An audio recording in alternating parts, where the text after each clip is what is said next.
Imperial Stout é um dos estilos mais populares de cerveja. Para ter ideia, no Antep, das 30 cervejas mais bem ranqueadas, você pegar lá, vai lá no Antep agora, filtra pelas 30 melhores cervejas do mundo.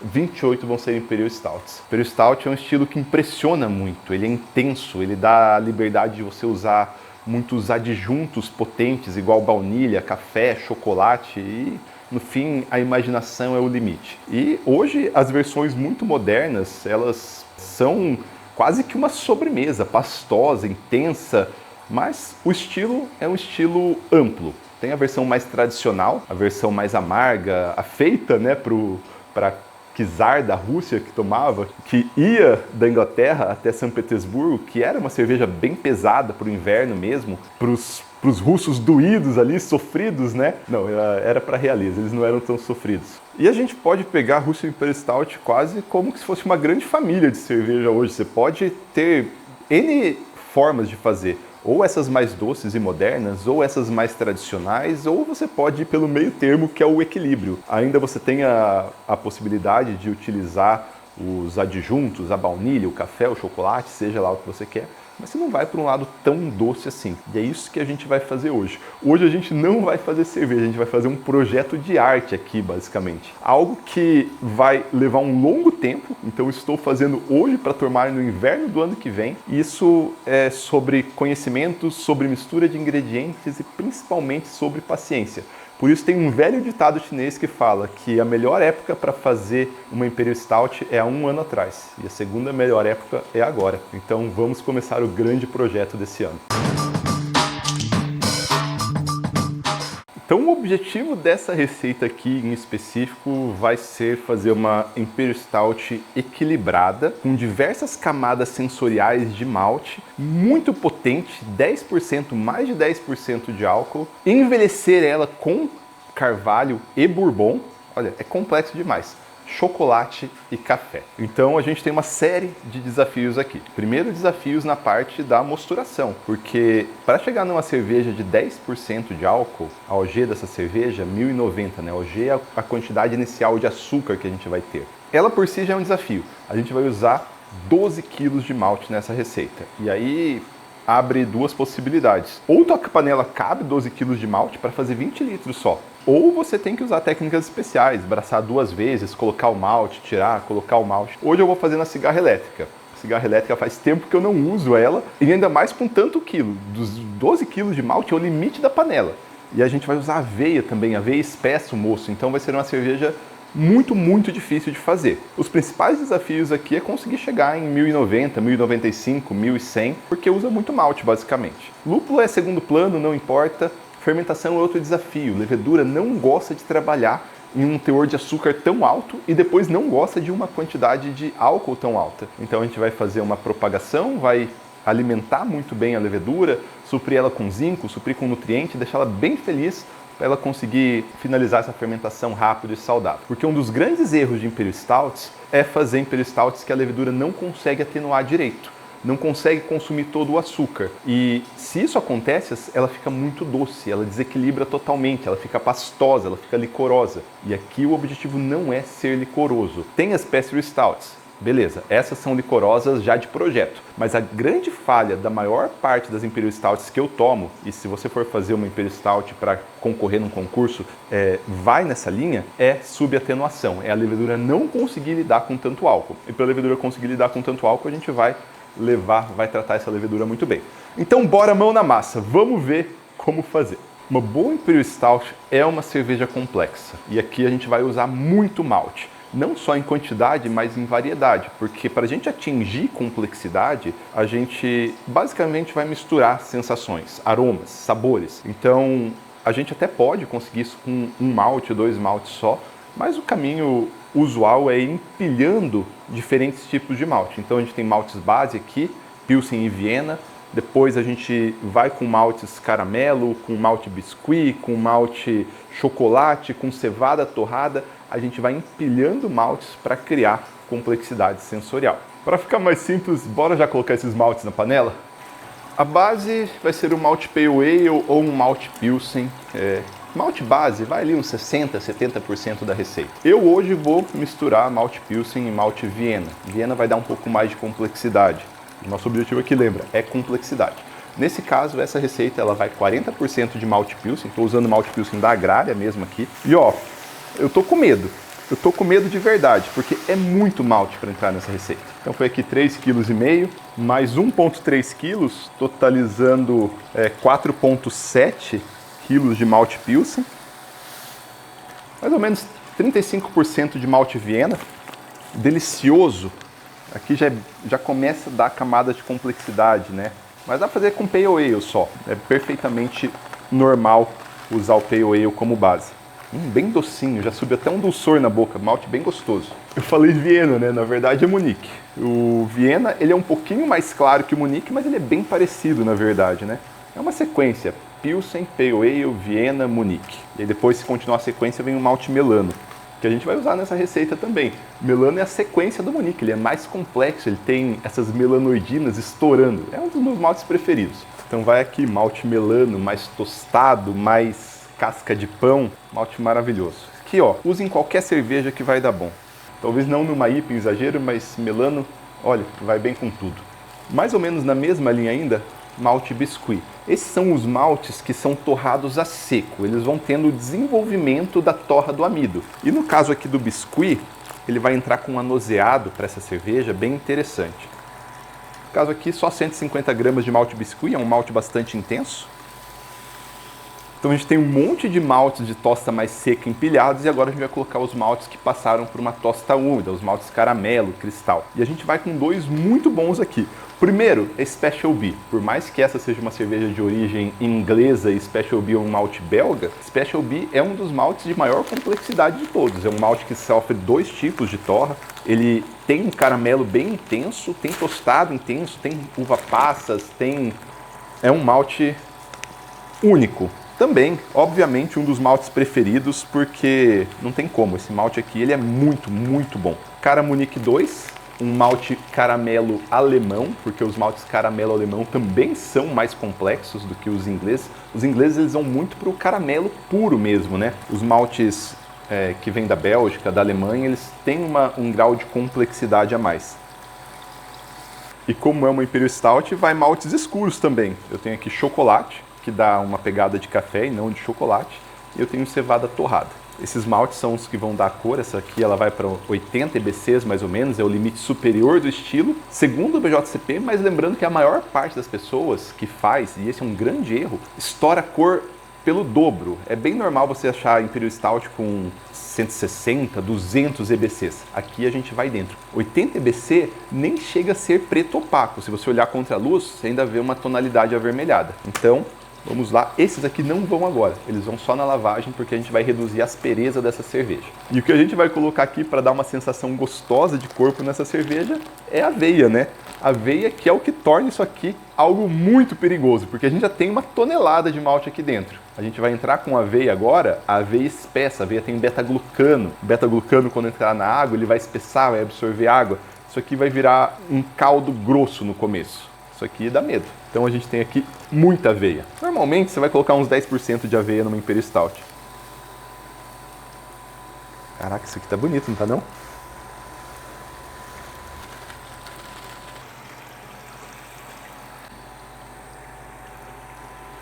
Olha a pasta que tá. Ah, foi 12 quilos aqui, ela lida bem com 12 quilos, hein? Nossa, mas lá embaixo tá preso. Dá uma olhada. Isso aqui é o mingau se formando. Aqui é parte da proteína, parte do beta-glucano. Isso aqui que torna esse mosto aqui perigoso. E nesse tipo de panela aqui, você bobeou, parou de mexer, forma uma camada ali embaixo desse mosto mais espesso, né? Porque ela forma um gel. Isso aqui entope tudo e expõe a resistência. Então, no começo, enquanto está no começo, você tem que ficar mexendo para não entupir no fundo. Se tiver uma panela automatizada, melhor ainda. Daqui a pouco, a alfa-amilase faz o trabalho dela, a beta-glucanase faz o trabalho dela, e o mosto ele fica mais fluido. Aí você fica mais seguro. Isso aqui de referência, se subir o nível aqui, é porque algo de errado não está certo. Aqui iniciou a 55, rampa de protease. A ideia não era nem ter a protease em si, mas dá tempo para hidratar para a beta-amilase atuar. A gente quer atenuação. Essa é uma rampa simples. Ela vai ficar a 62 graus Celsius por 40 minutos e depois a gente vai subir para 68 para deixar a alfa-amilase atuar um pouquinho mais e aí a gente finaliza. Tá menos ruim do que eu imaginava. Fazia tempo que eu não usava a cigarra e eu tô bem feliz de ter usado ela, porque vai ser um mesh só e vai dar tudo certo. Mostura terminada, a gente tá aqui, ó, já no finalzinho do mesh out. Foi tudo muito bem. Assim, eu esperava que ia ser uma mostura bem pior, mas o equipamento aqui, ó, cigarra elétrica, equipamento quase de 20 anos de idade aqui, ó, deu conta legal. Os grãos estão bonitos, converteu bem, já não é mais tão viscoso, né? Depois que converte ele não fica com aquela viscosidade, mas tá tá um café com leite, tá um café expresso isso aqui agora. E eu ainda não coloquei os maltes escuros. Agora, finalzinho do mesh out, eu vou colocar os maltes escuros, vou recircular um pouco e já vou subir para fazer a lavagem. Então a gente tem aqui, ó, cevada torrada, bem pouquinho, 100 gramas só, e malte de chocolate.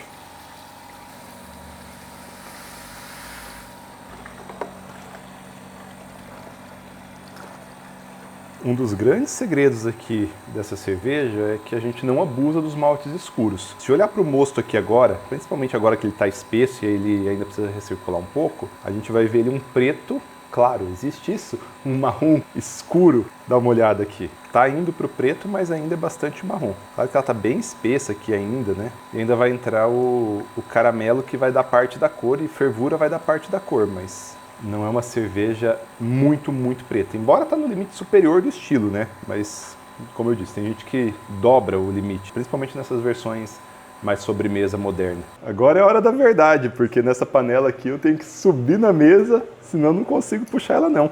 Tem que deixar levemente aberto. Ainda bem que isso aqui é inox. Minha lombar fica feliz nessas horas, né? Ainda bem que tem os degraus aqui. Se não fosse os degraus, eu não sei o que seria. Deixa escorrer agora desse primeiro degrau, daí a gente vai pro segundo degrau. Depois do primeiro é fácil, né? Só que é tão viscoso que não desce, é engraçado. Tá muito viscoso aqui, tá com quase 1090 já. Vamos ver aqui. Estamos aqui com 1086 neste momento. Bom, vamos ver como que vai ficar pós-lavagem.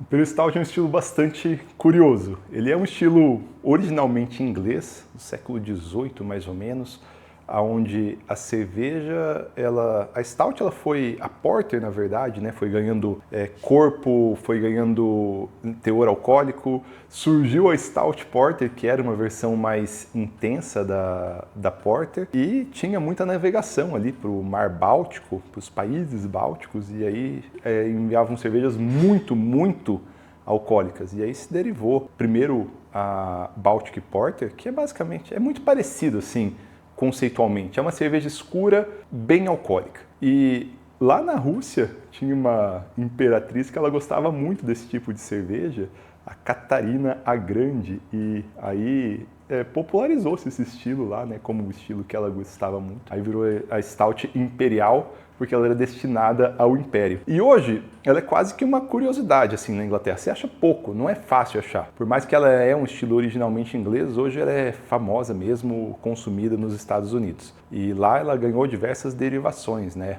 Ficou mais doce, ficou mais potente, às vezes fica muito potente mesmo, e é uma cerveja que dá essa margem para colocar muita coisa em cima.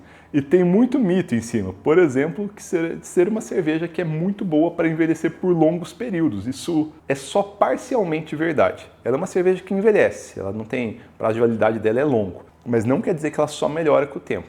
Cervejas escuras, cerveja em geral, não tem uma validade tão grande quanto o vinho. Ela não vai só melhorar com o tempo. Mas cervejas escuras, elas têm um certo problema. Os maltes escuros não envelhecem tão bem assim. Então, boa parte, não é regra geral, talvez tenha alguma cerveja que se destoe disso. Mas, normalmente, né, as cervejas escuras elas vão ter seu auge ali por 2 anos, 3 anos, depois vai começar a piorar. Não quer dizer que necessariamente ela vai ficar ruim de um dia para o outro. Na verdade, ela tem uma subida suave melhorando e tem uma queda suave piorando também. Você vai poder tomar 5, 6, 7 anos E depois disso, provavelmente ela vai acabar ficando um pouco ou muito oxidada, ou vai precipitar muita coisa, e ela acaba surgindo, por causa da degradação dos compostos maltes escuros ali, um aroma mais medicinal, um sabor mais medicinal. O estilo Stout, ele é muito amplo. O estilo é como se fosse uma família, que engloba muitos outros estilos dentro, né? Dentro do estilo Stout tem Dry Stout, tem a Guinness, por exemplo, né? Uma Dry Stout. Tem Oatmeal Stout, Stouts com aveia, muito populares na Inglaterra, porque numa época a aveia era muito barato lá, e a história da cerveja está muito associada a crises e a reaproveitamentos de insumos, né? Na Inglaterra tem muita cerveja com milho, com aveia, com centeio, porque em épocas históricas algum desses cereais acabou sendo mais barato. Tem as versões americanizadas, American Stout, Tropical Stout, e tem a versão que foi aumentando em teor alcoólico que acabou virando o Imperial Stout, mas na verdade mesmo, o Stout ali é só um ponto em comum, quase que para dizer que é uma cerveja voltada para maltes muito escuros, que ela tem como característica maltes muito escuros, porque uma Dry Stout não tem nada a ver com uma Imperial Stout, por exemplo. Uma Dry Stout é seca, é leve, dependendo assim, mal você percebe que ela é carregada em maltes escuros, né? Acho que todo mundo percebe, mas uma pessoa meio destreinada ali talvez não perceberia ainda se tomasse de olho fechado. Mas ela tem por característica serem cervejas voltadas para uso amplo de malte escuro. Não tanto quanto versões mais... Aqui no Brasil se faz muito, né, de exagerar mesmo. As versões mais tradicionais inglesas, principalmente, elas não vão para o exagero. Elas nem chegam a ser pretas, na verdade. Elas são marrons muito escuras, mas a maior parte mesmo, se você olhar contra a luz, você vai ver um vermelho profundo. Em todas as escolas clássicas de cerveja, isso se repete. Se pegar uma Schwarzbier alemã também, ela não é preta. Por mais que Schwarz é preto em alemão, a cerveja preta alemã ela é só marrom muito escura. É uma coisa mais americanizada colocar o excesso, né? A escola de cerveja americana ela veio colocando excesso nas coisas. Excesso de amargor, excesso de aroma, excesso de maltes escuros, excesso de acidez, e por isso tem-se essa impressão que são cervejas tão escuras. Elas são escuras, mas elas são moderadamente escuras. São preto claro. A fervura está chegando ao fim e agora a gente vai colocar o ingrediente secreto dessa cerveja. Isso aqui, ó. Isso aqui é gostoso demais, ó. Isso é bom mesmo. É o melhor caramelo possível. Isso aqui é um cane sugar belga. Pode parecer estranho colocar numa Imperial Stout, principalmente se você for falar, mas Imperial Stout é uma cerveja de origem inglesa. Na verdade, Imperial Stout é uma cerveja moderna, ela tem de tudo.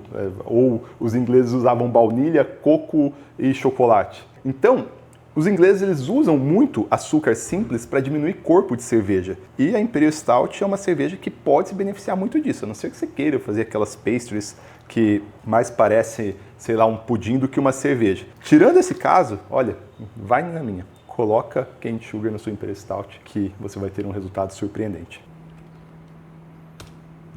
Mostura finalizada, agora é a hora da mágica acontecer. E o grande segredo de verdade desse tipo de cerveja é ter levedura em grande quantidade e saudável. Por isso, propagar, fazer a sua própria levedura é algo quase que fundamental se você não quiser queimar dinheiro, né? Porque é caro, vai uns 5 pacotes de levedura seca aqui. Aqui a gente então tem uma propagação bem grande. Olha o tanto de levedura que a gente tem aqui no fundo. Eu vou descartar o sobrenadante, a gente não vai utilizar.